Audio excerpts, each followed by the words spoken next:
because there's a version of me that I've always known I'm gonna be, and it wasn't arriving. Yeah. I've been waiting. Like, I know the type of guy that I'm eventually gonna be. Yeah. You know. Yeah. I've always known the type of guy I wanted to be growing up, and I saw that guy coming together. You know. Wow. I saw him, and I was like, this is how I want to be. I want to wear this kind of clothes. Yeah. I want to stay in this kind of place. I want to do this kind of gigs. Yes. I want to live this kind of life. And I saw that happening. Yeah. And what I was quiet about in my mind is, I want to be this kind of guy that knows God, you know, that has Jesus in his heart, that walks the path right. So as cool as I was, it wasn't matching up. You know, you have everything, but you're still lacking. It was not matching up. Yeah. And Kabelo says, you are at the most amazing place right now. People get to this place when they are down and out, where they feel like, I need Jesus in my heart. And you are, and he said to me, God never wastes a battle. And this is one. That's why you called me. And you are not in a place of weakness. Sure. You are in a place of power. And having this moment, people ask for this in rehab, in hospital, in jail. You're asking it from your house. Yeah. He's like, look at your life. And here you are, you asking for the most important thing, you know. So it makes sense to me to be in this space. And then, I mean, on Sunday, then we went to church. Church, I mean, I was looking forward to that because I just felt like it's a step I also want to take publicly for myself. Yeah, yeah. You know, and Pastor Josh was preaching, and he asked if anyone, you know, something I had confirmed already. Yes. Like something that I knew in my heart I want to do. You know, so I walked and I said, here I am. You know, and it's one of the most exciting things for me because I love challenges. I love starting something and excelling it. Yes. I cannot wait to excel in this journey. Oh, yeah. You know? Oh, yeah. Because I feel like it's going to take a while for me, which is what I'm also looking forward to. Yeah. Instead of fearing it, I'm embracing that it's going to be a journey. I'm embracing that I'm going to walk and I'm going to fall and I'm going to stumble and I'm going to keep walking, you know, but I'm going to be walking right. I know. No. You see, I think you have given yourself a license to be a music maker. Because we like boxing. Yeah. If we know you for house, house is gonna be. Yeah. The minute you do anything slow, it's like I wanna get much. Yeah. I fine. And that can be dangerous for artists, you know. Yes. And I see a lot of artists locally that are stuck in that space where they could do like so much more. Yeah. You know, they have like an ear that could take them like beyond what they're doing, you know. Yeah. True. And a few comments on Twitter can just like, like, whoa. Exactly. And you feel like, I'm doing something wrong. Just trust it, man. Yeah. We're talking, the essence of our conversation today with Block Coffee is lessons. Because you are failing high. Yeah. Oh, can somebody say that? You are failing high. Amen.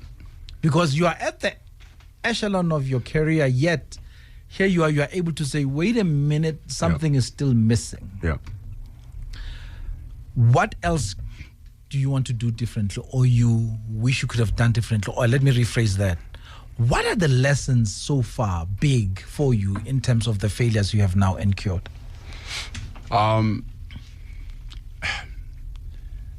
It's just like not being so hard on myself. Yeah. That's number one. Coming from where I come from, I pushed myself so hard. Like 20 times hard, maybe 100, to make sure that I live my dream. I just believe like God gave all of us gifts, and it's not one, it's many. Yeah. And our job is to find out what those gifts are. Yeah. And go for all of them. That's right. But we live in a society where we have no opportunities to even find out one. Yeah, because we're survivalist. That's it. Now, most of our people are like that. Yes. And so when you are given an opportunity to run with yours, you better run. Yeah. And I've been on that journey, and I've been hard on myself, pushing myself so hard. And so one of the lessons is just like, take it easy, don't be hard. Because people also just see the wins. And everybody loves a winner. Yeah, and we'll celebrate those wins. Yeah, people see the wins. And while you're winning, we're waiting for you to fail so that the others can also have a chance. Man, I don't even want to start there. So there's so many. Also, when you look at me as someone who you'd say, "Oh, I'm inspired by your wins," just know there's also failures. Yeah, and there's a lot of them. Yeah, and some are personal, some are private, some are in my head. Where as much as I seem extremely confident, some are just out of like me not being confident enough. Yeah, and maybe you are more confident than me in that space. Yeah. But it's just like giving each thing time. Can I be personal? Please. No one gets into marriage to get out. Yep. Because even when you stand there, you say, till death, I'm going to fight for this. I'm going to fight for this. You failed. Dismally. And for me, I think I modeled marriage my own way. Oh. Alone. Tell me. Because of my upbringing and my parents failing in marriage, and then me not being raised by both of them, I created my own world where I'm like, when I get a chance to do this thing, I'm going to do it this I'm way. going to do it this way. Yeah. And so much that you want to lead in everything. Oh. You want to cover everything. You want to be the driver of this thing. And so much that you forget that there's someone next to you who also holds the map. That's right. Because the journey for two. Yeah. You're a driver, there's a navigator. That's right. And both of you are important. And vice versa. Yeah. So every time I would make a move that I thought was big for us, and it wasn't received like that, a part of me was dying. Oh. Because I'm like, trust me, I know how this thing is going to work. Trust me. Yeah. Let me take this thing forward. Instead of trust us. Yeah. So, and every time I was talking to you off air about one day, I bought my ex a very fancy car. Yeah.